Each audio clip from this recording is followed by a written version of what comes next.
Hi everyone, I'm gonna do a video today kind of on my health.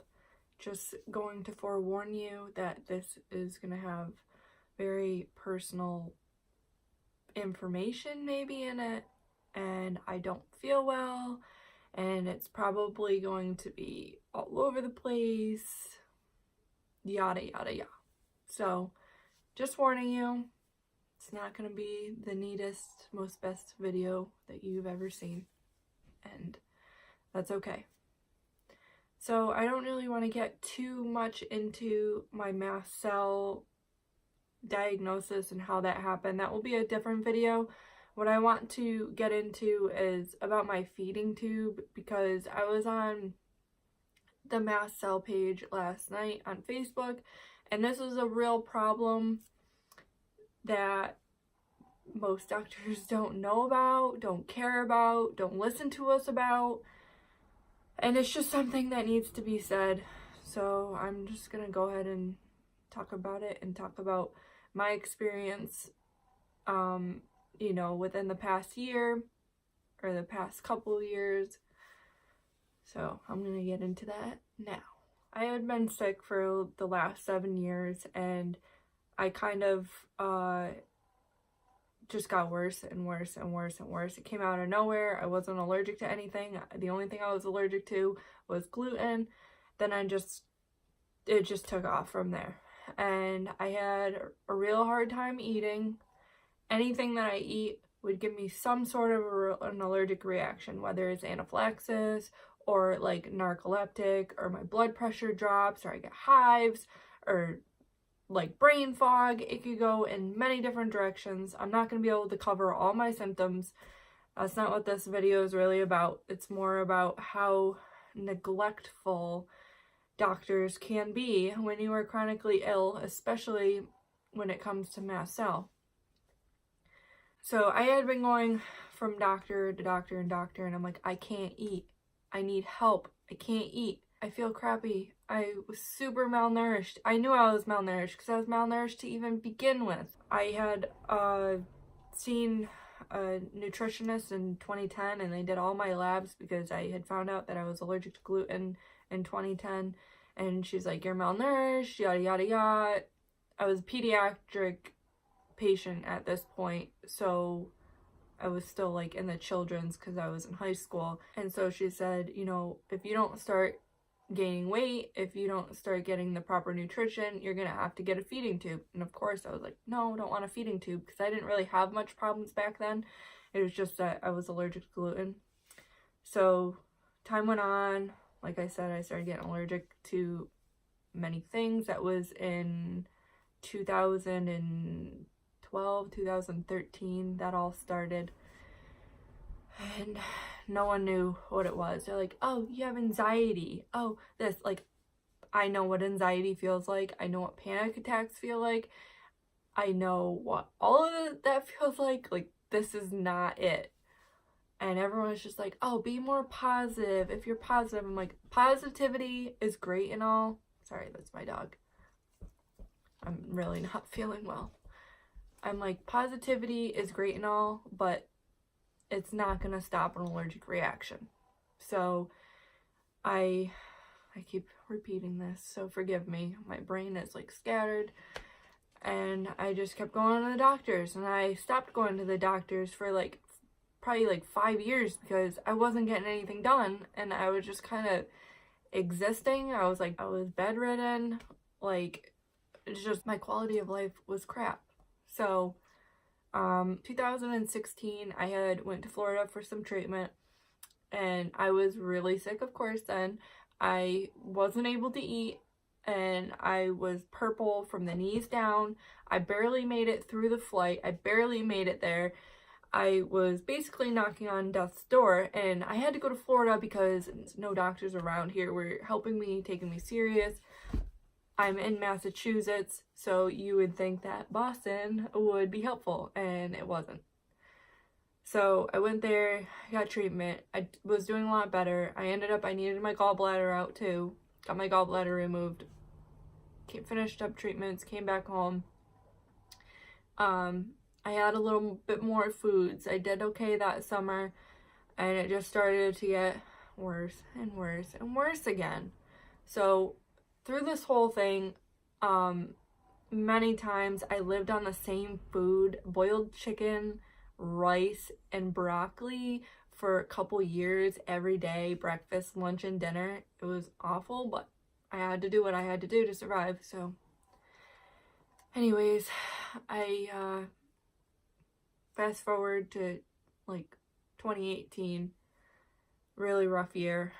Right before I got my feeding tube in November of 2018, I was dying, literally dying again. And I kept saying, I can't eat. Please help me. Somebody help me. And she's going to come in the video because she knows I'm not feeling good. So I'm like, somebody help me, please. No doctors could help. My primary didn't help me. I've been to hospital and hospital and hospital. And I would go to the hospital and they would just basically tell me it's in my head. And I knew it wasn't in my head. I had gotten diagnosed with mast cell, which I already knew that I had because I researched it and then brought it to a doctor and he tested me and whatever. I did have mast cell. I do have mast cell. So, I would go to the hospital, and these hospitals are supposed to be really good around me, and they didn't take nutrition seriously. I've had one say, oh, you're too fat to be malnourished, and I'm like, excuse me, I have lost like over 20 pounds in less than a month. Like, what don't you understand? Like, I'm not eating. I don't know if they thought that it was a joke. Like, I have no idea. I also just want to make a little side note for the malnourishment. I'm recording this after the fact, but about the malnourishment and the doctors telling me that I'm too fat to be malnourished. I just want to drop a little bit of education on you. You can be 400 pounds and be malnourished. Malnourishment is your vitamins, obviously your calories, your fats, whatever. If you eat candy, breakfast, lunch, and dinner, sugar, just crappy food with no nourishment in it, you are going to be malnourished. And you will probably be over 400 pounds or whatever. Weight does not matter when it comes to being malnourished. Just wanted to drop a little bit of education because it seems that doctors have no idea about that and only nutritionists do. Also want to add that we have pediatric nutritionists associated with the hospital. We did not have adult nutritionists associated with the hospital. So now that I'm on the feeding tube, again, really thankful for it. I don't have a nutritionist working with me because there is no outpatient nutritionist. For some reason, adults don't need nutrition in this world. I don't know, crazy to me. And so yeah, just wanted to put that in there. So I had one at another hospital. I was going to different hospitals trying to get help, hoping that just somebody would help me. And I got into a fight with the doctor there, and I'm like, she was just getting off her shift, so she sent me home. And she waited till my boyfriend left the hospital room with me, and then she started on me, and she was calling me like a hypochondriac, and it was just super unprofessional. And she was like, I think that you need to get mentally reevaluated and blah, blah, blah, because she thought that I was just like psychotic, but I was really just desperate for help. Like, I don't know what else to do. And she's coming back because this is what she does. And I'm like, I don't know what else to do. I'm like, you're gonna go home, you're gonna eat, you're gonna spend time with your family. You know what I'm gonna do? I'm gonna go back home and basically die in bed. Like, I refuse to just let this take me. Like, I just wanted to end it all. And even though I really didn't want to, but I'm not really a crier. And I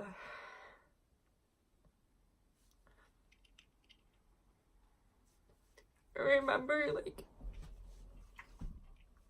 it's okay. Don't hit it with your tail. I remember my boyfriend coming home, having like a, I guess you would say, panic attack, because I was so scared. I didn't know what was going to happen. I was only 23 at the time, and I didn't want to die. You know, all I wanted in life was to have kids and just be normal. And I couldn't have that. I just kept saying, somebody just get me a feeding tube, like it's gonna help me. There's other mast cell people just like me out there that are starving to death.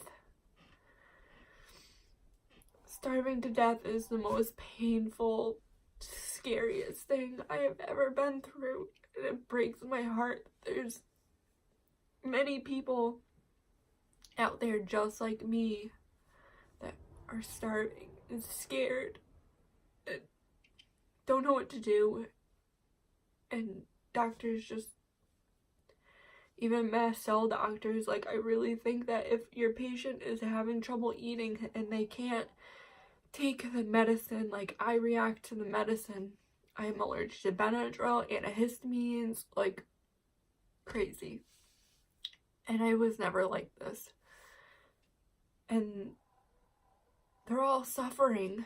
Somebody posted in the mast cell page, they're having a hard time, they're not eating, they're just wasting away, and there's nothing you can really do for them.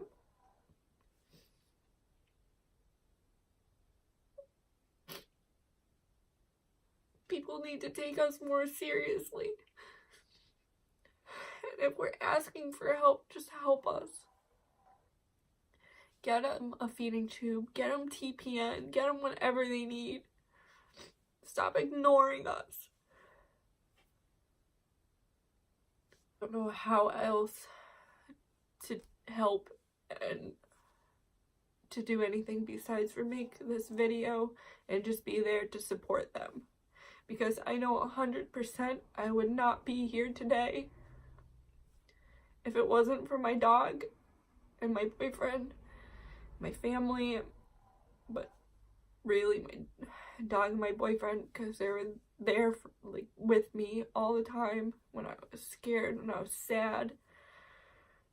And this feeding tube, I'm so thankful for the feeding tube. No, it's not ideal. Like, I don't want to have a feeding tube. I don't want any of this. I don't want to have to wear a mask out in public. I don't want people looking at me weird. I don't want people making fun of me. I didn't even want to make this video because I don't want people making fun of me. It's really hurtful. You know, we go through enough as is. If you have somebody that's sick in your life and one day they look fine, or you cannot tell, but I really don't feel good today, and I just barely got out of bed, and like, I look okay. Everyone's always like, you look fine, you look good, your skin looks healthy, and I'm like, that's not my face color. Like, this is a foundation, this is contouring, nothing, like, it's not my face skin color. And people are always like, oh, you look good, you must not be sick. Yeah, because I just want to starve. I just want my life to be miserable. I want people to make fun of me. I want doctors to basically tell me everything's in my head when it's not. I'm like going for neurological tests, MRIs, EEGs, because they believe that I have seizures / migraines, which lights bother me, flashing lights bother me. I don't know if that's completely unrelated, but they're like, you have so much stuff wrong with you. You know, nobody can have this much stuff wrong with you. And I'm just like, here it is. This is what is wrong with me. Just the other day, my mom, which she didn't really think of it because she was doing imitation like crab meat. She was making a sandwich, and my house is pretty big. And I was like on the other side of the house, and my throat started getting super tight, and I'm like, oh my god, like I can smell that. And she's like, no, it doesn't have a smell. My sister's like, I don't smell anything. And I'm like, I smell something. So I had to leave, you know, go outside and whatever. Anyways, so our heightened sense of smell, like, we're basically like canaries, and it's really, really crappy. I just want to hang out with my friends. I want to travel. I want to have kids. I want to ride my horse. I want to ride my horse whenever I want. And I can't do that. I have a beautiful Frisian cross that I can't ride. Like, I try and I try. And I don't know how I do it. Stop. Sorry, that's my dog. I try and I don't know how I do it, but I still continue to move forward, and I'm so thankful for the love and support that I do have in my life. And I hope that if somebody is sick in your life, I hope you take them seriously, even if you think that they're a hypochondriac, whatever. Humor them, just help them, just be there for them. If they're trying to get help, just be there for them. It really makes a difference having love and support. And to all you doctors out there, if you ever watch this, I just want you to know that this is real, and I'm thankful that I did find a doctor that knows that this is real. And I wish that more of you were educated about this. And just because you're a doctor doesn't mean that you know our body, and doesn't mean that you know what goes on with our body. Just because you see us for a 20-minute appointment, every once in a while or whatever, doesn't mean that you know our body more than we know our body. Something's wrong, help us. Don't just say, oh, I don't know. Figure it out. That's your job. Figure out what's wrong. Help them the best that you can. Do more research. Just because you're a doctor does not mean that you know everything. You are human. Please. I'm sorry this was all over the place. The editing's not going to be that great, and I just really don't care. This is weighing heavily on my mind all night long, and yeah, I'm going to end that here. Maybe in the future I will do more videos, and I just really don't want this page to be all about mast cell and whatever and illness, because I kind of want it to be like I'm normal, because I just want to feel as normal as I possibly can. But I will do videos if I have to and bring awareness, because it's sad. It's absolutely devastating how many people are like me that just suffer, and people are just so mean. Thanks for listening. I hope you guys have a good day.